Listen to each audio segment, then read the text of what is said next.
የጥምቀት በዓል ነው። እንኳን ለበዓሉ አደረሳችሁ። በዓሉ የሚገባችሁን ሁሉ የምታገኙበት፣ የምትመኙትን ሁሉ የምታሳኩበት ይሆን ዘንድ እንመኛለን።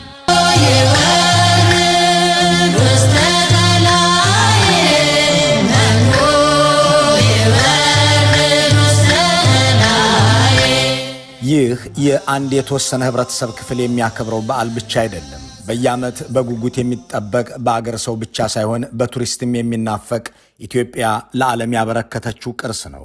ጥምቀት ላንተ ያልሆነ ቀሚስ ይበጣጠስ የተባለለት የማህበራዊ ግንኙነት ማጠናከሪያና መተጫጫ አደባባይም ነው። ይህንንና ሌሎች የማይዳሰሱ ስሜቶችን ሁሉ የማይዳሰስ ቅርስ ሆኖ ከበዓል ባሻገር ከባህልም ወዲያ እንዲሆን እዚህ ተደርሷል። የኢትዮጵያ ኦርቶዶክስ ተዋሕዶ ቤተ ክርስቲያን ለኢትዮጵያውያን ብቻ ሳይሆን የዓለም ሕዝብ ሀብት ይሆን ዘንድ ያበረከተችው የዓለም ጌጥ ነው። ዩኔስኮ የማይዳሰስ የዓለም ቅርስ ብሎ የጻፈለት ይህ ሀብት ተጠብቆ የቀጠለው በኢትዮጵያ ኦርቶዶክስ ተዋሕዶ ቤተ ክርስቲያን ነው። ቤተ ክርስቲያኗ እንዲህ ያሉ ሀብቶችን፣ አያሌ እሴቶችንና ስኬቶችን ለትውልድ ያቆየች የኢትዮጵያ የመጀመሪያዋ የትምህርት ሚኒስቴር፣ የመጀመሪያዋ የአካባቢ ጥበቃ ሚኒስቴር፣ የመጀመሪያዋ የባህል ሚኒስቴር፣ የመጀመሪያዋ የአገር ፍቅር ሚኒስቴር ሆና የኖረች ተቋም ናት። በኢትዮጵያ ምድር ውስጥ ማንበብና መጻፍ የተቻለው፣ ፊደልና ብዕር፣ ቀለምና ብራና ማገናኘት የተቻለው የኢትዮጵያ ኦርቶዶክስ ተዋሕዶ ቤተ ክርስቲያን ሊቃውንት ለአገር ባበረከቱት ጠብቀው ባቆዩት ዕውቀትና ሀብት ነው። ኢትዮጵያ የራሴ የዘመን ቀመርና ፊደል አለኝ እያለች የምትመጻደቅበትን ተአምር የሰሩት የኦክስፎርድ ምርቆች ወይም የሃውስ ኦፍ ዊዝደም ተማሪዎች አይደሉም። በኢትዮጵያ ገዳማትና አድባራት ውስጥ የኖሩ የተማሩና የተመራመሩ የኦርቶዶክስ ሊቃውንት ናቸው። ኢትዮጵያ የስልጣኔ ጫፍ ላይ ደርሳ ነበር በሚባልበት የአክሱም ስልጣኔ ዘመን የኢትዮጵያ ኦርቶዶክስ ተዋሕዶ ቤተ ክርስቲያን ሚናዋ ቁልፍ እንደነበር የሚክዱ አቢ የለም። የቤተ ክርስቲያኗ ትምህርት ቤቶች የመጀመሪያዎቹ የኢትዮጵያ ዩኒቨርሲቲዎች የሚባሉትን በዚሁ ምክንያት ነው። ቤተ ክርስቲያኗ በሌሎች አገሮች እምብዛም ባልተለመደ ተሞክሮ አገር ሲወረር ምዕመኗ እንዲዘምት ታቦታትም ግንባር ድረስ እንዲሄዱ በማድረግ ለሉዓላዊነት የተዋደቀችም ነች። ይህች ቤተ ክርስቲያን የዓለም ሰው ያጌጥበት ዘንድ ያቆየችው ይህ በዓል እነሆ ዘንድሮም እየተከበረ ነው።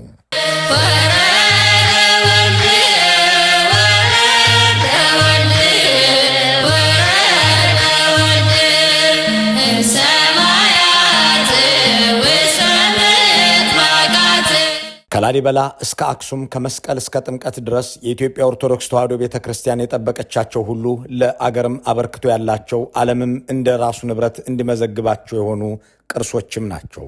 ኢትዮጵያ በድምሩ 11 የሚዳሰሱና 4 የማይዳሰሱ ቅርሶችን በዓለም አቀፍ ደረጃ አስመዝግባለች። ከሚዳሰሱት ውስጥ 27%፣ ከማይዳሰሱት ደግሞ 50%ቱ ቀጥታ የኢትዮጵያ ኦርቶዶክስ ተዋሕዶ ቤተ ክርስቲያን ንብረቶች ናቸው። ካትሪን ማርጋሬት ሎመንና ሌሎች አጥኞች ቸርች ፎረስት ስታቲስቲክስ ኤንድ ካርበን ሲኩዌስትሬሽን ኢን ኖርዘርን ኢትዮጵያ በሚለው ጥናታዊ ስራቸው ትናንሽ ቅዱሳን ደኖች ሲሉ የሚጠሯቸው አረንጓዴና ጥብቅ ቦታዎች ተከልለው የኖሩት በኦርቶዶክስ ቤተ ክርስቲያን ቅጽሮች ነው። አጥኞቹ ቤተ ክርስቲያኒቱ ለ1500 ዓመታት ያደረገችው ጥበቃ ለዘመናዊ የሥነ ምህዳር ጥናት ወይም ኢኮሎጂ ትልቅ ግብዓት ነው ይላሉ። የኢትዮጵያ ቀዳማዊት የአካባቢ ጥበቃ ሚኒስትር የሚያሰኛትም ይኸው ነው። ይህ ሁሉ አገራዊ አበርክቶ ተረስቶ ዛሬ በመንግስትና ደጋፊዎቹ ቀጥተኛ ጥቃት የተከፈተባት ቤተ ክርስቲያን በየአደባባዩ የምትዘለፍ ሆናለች። የበዓላት መዝሙሮቿ መዘመር የለባቸውም። ቤተ ክርስቲያኗ ሽፍታ ማሰልጠኛ ነች፣ ገዳይ እያሰማራች ነው። ቤተ ክርስቲያኗ ለጠንካራ የሥራ ባህል የማትመች ነች፣ የኋላ ቀርነት ምንጭ ነች እየተባለ የሚዘልፍ አገዛዝና መሪ በመንበሩ ላይ ተቀምጧልና ቤተ መንግስቱ ቤተ ክህነቱን እያጠቃ ቀጥሏል። ኢትዮጵያ አንድነቷ ተጠብቆ ሉዓላዊነቷም ተከብሮ እንዲቆይ በማድረግ ፊደልና የጊዜ ቀመር በማውጣት ማንበብና መጻፍ በማስተማር ትልቅ ሥራ የሰራችው ቤተ ክርስቲያኗ በገዢው ፓርቲም ሆነ በጠቅላይ ሚኒስትሩ እንደ የእድገት ጸር የመታየቷ ምክንያት ምንድን ነው የሚለውም ጥያቄ በቅጡ መወያያ ሲሆን አይስተዋልም። የኢትዮጵያ ኦርቶዶክስ ተዋሕዶ ቤተ ክርስቲያን ግብሯ አትግደል የሚልን የወንጌል ትእዛዝ መስበክ፣ የአገር ፍቅርን ማስተማር፣ ፍቅርንና መዋደድን መኖር ቢሆንም ለአብይ አህመድ ግን ገዳማቷ ገዳይ ማሰልጠኛ፣ አባቶቿም ጥላቻ ሰባኪ ናቸው። ምን ያደርጋል? በገዳም በቤተ ክርስቲያን ወታደር ማሰልጠን፣ ግድያን፣ ገዳይን ማዘጋጀት ምን ያደርጋል? ሆያ ሆዬና አባይዎች ሳይቀሩ ግጥም መቀየር አለበት። እንጨት ለቅሜ እንጀራ እናቴ ምናምን መቆም አለበት። እሱ ጠቅላይ ሚኒስትሩ እንዲህ ፈርጀው ብቻ አይበቃቸውም። የኦርቶዶክስ ቤተክርስቲያን ተጠግተው እንደ ባህል ከቀጠሉ ጉዳዮች መካከል የሆኑት የአባዮሽ የሕፃናት መዝሙርና የደብረ ታቦር ዝማሬዎችም እንዲቀሩ ይፈልጋሉ። አሁን አብይ አህመድ የቀራቸው የከተራና የጥምቀት በዓልም አያስፈልግም፣ የጥምቀት በዓል ዕለት ታቦት መውጣቱ ተገቢ አይደለም፣ የገና ጨዋታ ሲካሄድ ቀልብ ያልወደደውም ብሎ ማወጅ ብቻ ይመስላል። የሚጠሉት ሀገርን የሚገዙት የሚጠሉትን ሕዝብ የሚገድሉት ገዢዎች የኦርቶዶክስ ቤተክርስቲያን ይህንን ሁሉ የአገር ሀብት አቆይታም እንደ ጠላት ቢቆጥሯት የማይጠበቅ አይደለም። ግን የአገዛዙ ጸረ ኦርቶዶክስነት የተገለጠው በንግግር ብቻ አይደለም በተግባርም እንጂ። ደግሞም በቤተ ክርስቲያኒቱ ላይ ቂም የሚይዙት አታፍርሱኝ፣ ምዕመኔንም አትግደሉት፣ ቅጥር የማይደፈር ብላ ያወጣቻቸውን መግለጫዎች ሁሉ በመቁጠርም ነው። ከ2015 መስከረም እስከ 2016 ጥር እስከ በቀደም ድረስ ለአንድ ዓመት ከመንፈቅ ያክል በኦርቶዶክስ እምነት ተቋም አካባቢ 326 መግለጫዎች ወጥተዋል። በአንድ ዓመት ከመንፈቅ ውስጥ 326 መግለጫዎች አውጥታችሁ አውግዛችሁኛል የሚለው ቂም የኦርቶዶክስ ተዋሕዶ ቤተክርስቲያንን ለማውደም፣ ለማራከስ፣ ለመዝለፍ፣ ለማንቋሸሽ፣ ለመስደብና ለማሰደብ የተሰማሩበትን ዘመቻ ምክንያታዊ ለማድረግ ነው ማለት ይቻላል። አታፍርሱኝ፣ ምዕመኖቼ በቅጥር ይገደሉ፣ የአምልኮ ስፍራዎቼ በመንግስት ጥቃት ወደሙ ብላ መግለጫ ማውጣቷን ነው እንግዲህ አብይ አህመድ አሊ ወንጀል ያደረጉባት። በ2012 ዓ.ም የበጋ ወራት የብልጽግና ፓርቲ ይህንን በምስሉ ላይ የሚታየውንና የፖለቲካ ብልጽግናን የማረጋገጥ ትልምና ፈተናዎች በሚል ርዕስ ያዘጋጀውን ሰነድ ለከፍተኛ ካድሬዎቹ አደለ። ሰነዱ የኢትዮጵያ ነባር ባህልና አስተሳሰብ አብዝቶ የሚኮነንበት ሲሆን በተለይም ኦርቶዶክስና እስልምና ለዲሞክራሲ የማይሆኑ ለብልጽግናም ፈታኝ የሆኑ እምነቶች መሆናቸውን ያትታል። የካቶሊክ ክርስትናንም እንዲሁ በተመሳሳይ ይፈርጀዋል። የፕሮቴስታንት ሃይማኖትን ግን የዲሞክራሲ ስርዓትን ለመገንባትና ለማጽናት የተሻለ እንደሆነ አድርጎ ይደመድማል። እነዚህን ለብልጽግና ፈታኝና ለዲሞክራሲ ግንባታ አስቸጋሪ ናቸው ያላቸውን ሃይማኖቶች አስተምህሯቸው ለሀብት ክምችት አነስተኛ ግምት የሚሰጥ ገንዘብ የኃጢአት ምንጭ ተደርጎ እንዲታሰብ ራስን ከሀብት ማራቅ ሙሉ ጊዜ ለፈጣሪ መስጠት እንደ ጽድቅ እንዲቆጠር የሚያደርግና ይህንኑ የሚያስተምር አማኞችም ሀብታም መሆን ገሃነብ ውስጥ እንደሚያስወረውር ድሃ መሆን መንግሥተ ሰማያትን እንደሚያስወርስ ይታመናል። በምድር ከሀብት ርቀው በመጎሳቆል ከሞት በኋላ በሚኖረው ሕይወት ዘላለማዊ ምቾትን ማግኘት ይመርጣሉ። በመሆኑም ይህንን እንደ ስኬት በሚቆጥር ማኅበረሰብ ውስጥ ለብልጽግና የሚደረግ ጉዞ እጅግ ፈታኝ መሆኑ እሙን ነው በማለት ይደመድማል። ይህንን ሰነድ ብልጽግናዎች ጽፈው እየተወያዩበት እንደሆነና መጅሊሱም ሆነ ሲኖዶሱ ካላወገዙት መንግስታዊ እምነት ሆኖ አገራዊ ጥፋት ሊያመጣ እንደሚችል በሚያሳይ መልኩ በወቅቱ ኢትዮ ፎረም ለተመልካቾቹ አድርሶ እንደነበር አይዘነጋም። ዕለታዊውን የጥምቀት በዓል ምክንያት አድርገን የኦርቶዶክስ ቤተክርስቲያን ላይ ያተኮረናልና በዚሁን ቀጥል። እናም ቤተክርስቲያኗንም እንደከፋፈሏት ባወቁ ጊዜ የሰነዱ ደራሲና የብልጽግናው አለቃ ጠቅላይ ሚኒስትር አብይ ይህንን ጽሑፍ ከጻፉ ከዓመታት በኋላ በአደባባይ ወጥተው ለኢትዮጵያ ድህነትና ኋላ ቀርነት ኦርቶዶክስ ግንባር ቀደም ተጠያቂ መሆኗን የተናገሩት በይፋ ነው። በጣም ወርቃማ እድሎች ነበሩን። ኢትዮጵያ ትልቅ እድል ካላቸው ሀገራት ናት። አሁን አሳዛኝ ናት። እናንተ እንደምትሉት አሳዛኝ ሀገር ናት። ይሄንበት ሀገር ሁሉ ከኛ ይሻላል። ያ ደግሞ ያቃጥላል፣ ያስቆጫል። ምንድነው እድል ያላችሁ እንደሆነ ክርስትና በመጀመሪያው ሴንቸሪ ተጀምሮ የትም ዓለም ሳይስፋፋ የገባው ኢትዮጵያ ነው። ያ ክርስትና ድህነትን ለመምታት ድሃን ወደ ብልጽግና ለማሸጋገር ቱል ሆኖ ማገልገል ነበረበት ነው። አላገለገለም። አነጋገራቸው የቁጭት ሳይሆን የብስጭትና የሚታገል ጥላቻ ነው። በተለያዩ አገሮች ሄደው እንዲህ ያለ ስሜት የሚሰማቸው ደግሞ የኦርቶዶክስ ሃይማኖት ኢትዮጵያን ለማበልጸግ አላገለገለም ብለው በማመናቸው ነው። አገራት የተለወጡት በሳይንቲስቶች፣ በአገር ወዳድ መሪዎች፣ በሥራ አፍቃሪ ዜጎች እንጂ በቄሶችና ጳጳሳት አይደለም። የእነዚህ ሰዎች ዋና ስራቸው መንፈሳዊ ነው የሚለውን ሙግት ማንሳት ለኦርቶዶክስ ቤተ ክርስቲያን ያንስባታል። ምክንያቱም ቤተ ክርስቲያኗ ከእምነት መስበክና ወንጌል ማስፋፋት ባሻገር ጠብቃ ያቆየችው ዕውቀት፣ ሸሽጋ ያዳነችው ሀብት፣ ከጥፋት የታደገችው የአገር ቁም ነገር አያሌ ነው። ጠቅላይ ሚኒስትሩ ይህንን እምነታቸውን እንዲህ በአደባባይ ከመናገራቸው በፊት በጽሑፍ ገልጸውታል። በአደባባይ የሚናገሩት ኦርቶዶክስ ሀገር ናት፣ ኦርቶዶክስ የታሪካችን ባለቤት ናት ይል የነበረ ቢሆንም ከልባቸው የሚያምኑት የጻፉትንና ከባለፈው ዓመት ጀምሮ በተደጋጋሚ የሚናገሩትን ነው።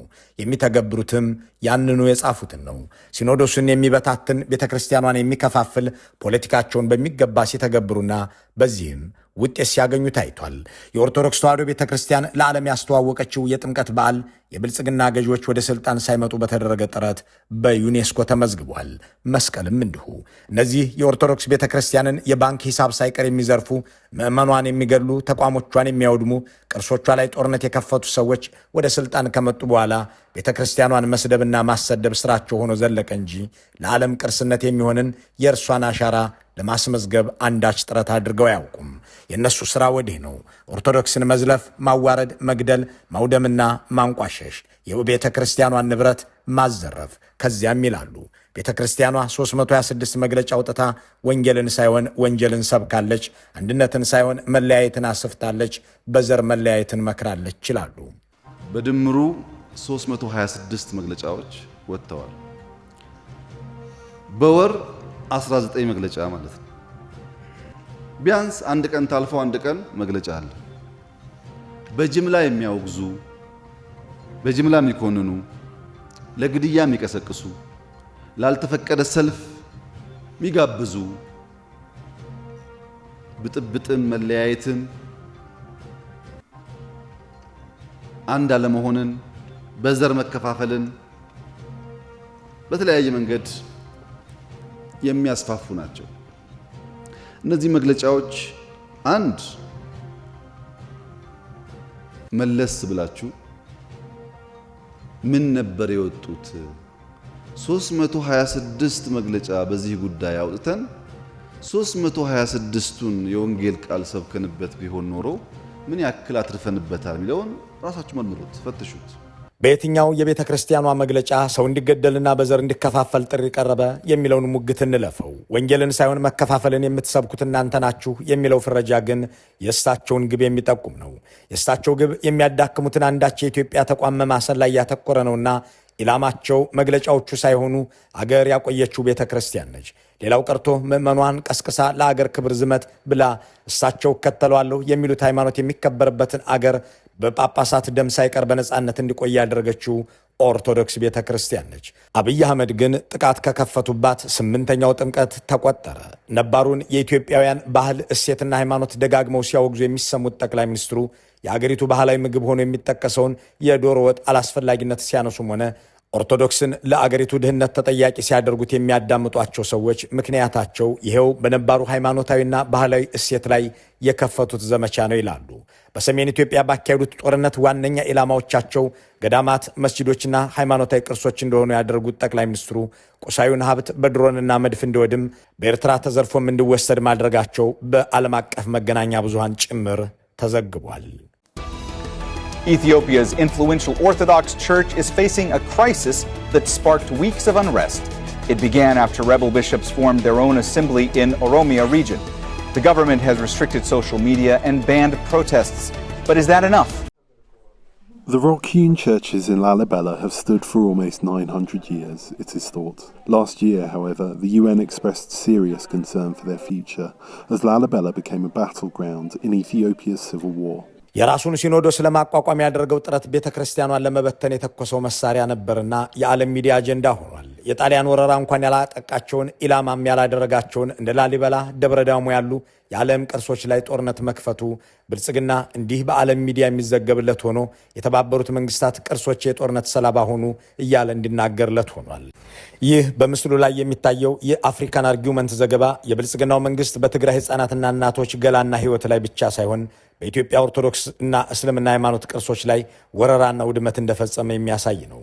በሰሜን ኢትዮጵያ ጦርነቶች ሲካሄዱ ገዳማት የዜጎች መጠለያ ሆነው ሲያገለግሉ እንደኖሩ የሚያትተው የጥናታዊ ዘገባ በብልጽግናው ጦርነት ግን እነዚህ ሃይማኖታዊ ተቋማትም ኢላማ በመሆናቸው ምክንያት ህይወትን መታደግ አለመቻላቸውን ለማንሳት ደብረ ዳሞን ይጠቅሳል። በ6ኛው መቶ ክፍለ ዘመን የተገነባውን ደብረ ዳሞን ጨምሮ በርካታ ጥንታዊ ገዳማት ያስጠለሏቸው ምዕመናን ተገድለው የጠለቀ እውቀት ያላቸው አባቶች ተረሽነው ለሺህ ዘመናት የቆዩት ቅርሶችና መጻሕፍት በኤርትራ ጦር መዘረፋቸውንም ይጽፋል።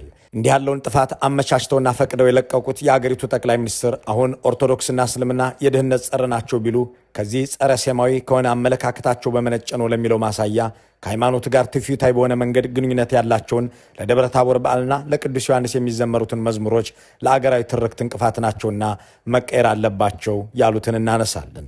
ደግሞም ቤተክርስቲያንን ሽፍታ ደባቂ፣ የጦር መሳሪያ ሸሻጊ፣ ሸማቂ ማሰልጠኛ አድርገው ሲናገሩ ብስጭታቸው በፊታቸው ቅጭም ብሎ ይታያል። እንደገናም ቤተክርስቲያኗ የባንክ አካውንቷ ውስጥ ገንዘብ መቀመጡ ሚዲያ ከፍታ መስራቱ ያበሳጫቸዋል። ገንዘብና ሚዲያ ጥላችሁ መስቀል ብቻ ያዙ ብለውም ካስፈራሩ በኋላ ጠመንጃላችሁ ይላሉ። ሚዲያን ይዞ ባንክን ይዞ ወታደር አሰልጥኖ ከዛ የእምነት ተቋም ነኝ ከተባለ ደግሞ አይሰራም። የእምነት ተቋም መስቀሉንና ባይብሉን ነው የሚይዘው። ገዳማት ምሽግ እንዲሆኑ የኔ ፍላጎት አይደለም። እዚህ አዲስ አበባ ዙሪያ አይደለም እንደ ገዳማት ወታደር ሲያሰለጥኑ ያገኘናቸው። እዚህ ጎጃም እኮ አይደለም፣ እዚህ አዲስ አበባ እዚህ አዲስ አበባ ዙሪያ ገዳማት ወታደር ሲያሰለጥኑ አገኘናቸው የተባለው ውንጀላ ገዳማትን ለማውደም በድሮንና መድፍ ለማደባየት የቀረበ ቅድመ ጥፋት አዋጅ ነበር። ቢያንስ በገዳም ውስጥ ሰው ለውትድርና ሲሰለጥን ተገኘ ተብሎ በራሳቸው ፍርድ ቤቶች ቀርቦና ተከሶ እንኳን ተፈርዶበት የሚያውቅ የለም። ስለ ባንክ ያነሱትም ቤተክርስቲያኗን ለማደሄት የወጠኑትንና ሰሞኑን የገቢዎች ባለሙያዎቻቸውን አሰማርተው እየዘረፉበት ያለውን ጉዳይ አስቀድሞ ለማስተዋወቅ ነበር። አሁን እየፈጸሙት ነው። ዓላማው የኢትዮጵያ ኦርቶዶክስ ተዋሕዶ ቤተክርስቲያንን ማጥፋት ብቻ አይደለም። እቅዳቸው፣ ግባቸውና ስራቸው ሁሉ ኢትዮጵያን ማጥፋት ነው። የኦርቶዶክስ ቤተክርስቲያንን ካጠፋንና ካዳከምን ኢትዮጵያን እናጠፋለን የሚል ነው እቅዳቸው። የኦርቶዶክስ ቤተክርስቲያንን ምዕመናንን ተስፋ ካስቆረጥን፣ አባቶችን ካስናቅን፣ ሕግጋቱንና አስተምህሮቿን ካጣጣልን፣ ስርዓተ ክርስትናዋን ካንቋሸሽን ኢትዮጵያን ለማፍረስ የምናደርገው ጉዞ በከፊል ተሳክቷል ብለው ያስባሉ። በዚህ ሁሉ መሃል እና አብይ አህመድ የሚጠሉት ጥምቀት በብዙ ቦታ መንግስት ወለደ ረሃብና ጦርነት ቀጥሎም ቢሆን እየተከበረ ነው። እንኳን አደረሳችሁ። ዮርዳኖስ የእግዚአብሔር መንፈስ ከላይ ወርዶብሽ ዓለም መድኃኒት ተጠመቀበት።